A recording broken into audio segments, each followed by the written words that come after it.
Welcome back to part two. Through this next few parts, what we're going to do is we're going to learn to put the sides on. You're going to see me square it up. I was going to do a peaked roof, but I decided to do a slant. It was quicker, it was easier. You know, when your time is limited, you do what you can.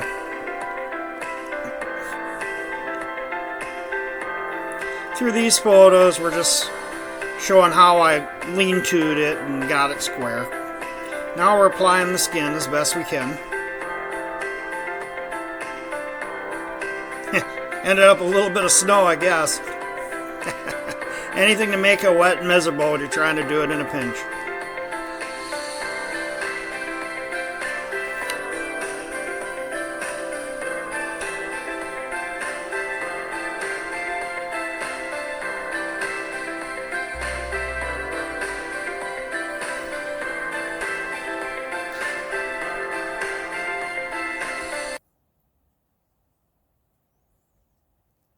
So we got the sides on. Now we're working on skinning it. Right now I slid the topper back so I can get to the front. And when I get to the front,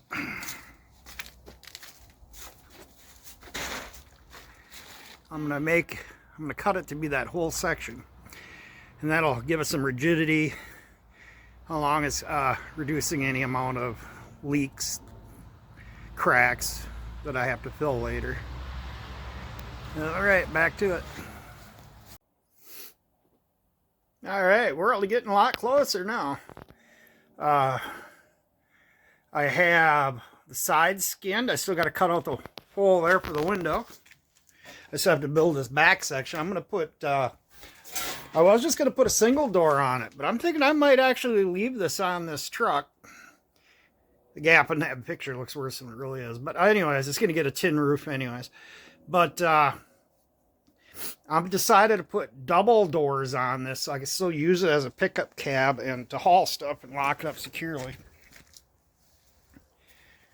Like I say, right now, I have a total of $25 into this. I'm using all reclaimed lumber that I had from other projects and buildings that I've had over the years that I've tore down. So, and I can tell you this, when you're inside, you can, in looking out, you can see every old screw and nail hole there is, so I'm gonna have my hands full there.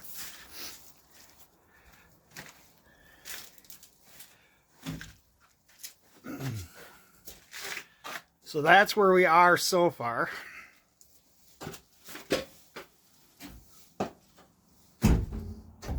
As you can see, it's old lumber. It's definitely been used. I'll seal this hole. I'm going to tar paper this. And then I'm going to put tin roofing on. I'll trim down all the edges. Cut out all the bad stuff. I just wanted to get all the trim on first before I cut the final rooftop down to where it belongs.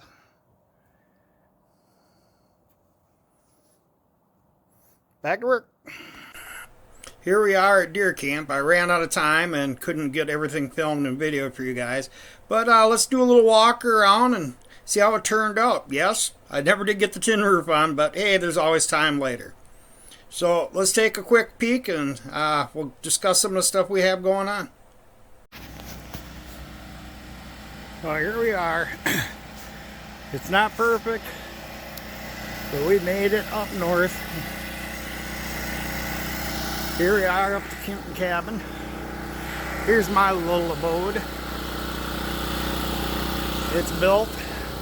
I ran out of time to finish the sides, but I did get the roof coated, so at least it's watertight. When we get back, we'll finish it off. Did manage to get a window in. So, as you can see, this is my little deer hunting setup for the weekend. Therefore, done with season. Let's open up, look inside. Got my little rack and shelves. There's my bed, which is also a couch. It's hard to see, but there's a space heater and a microwave. That's going to be my little home away from home.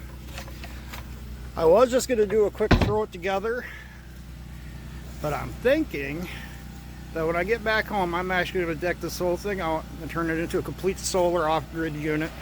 So I don't need to fire up a generator to keep myself warm and have power. Anyways, I'll do a couple more updates as we go.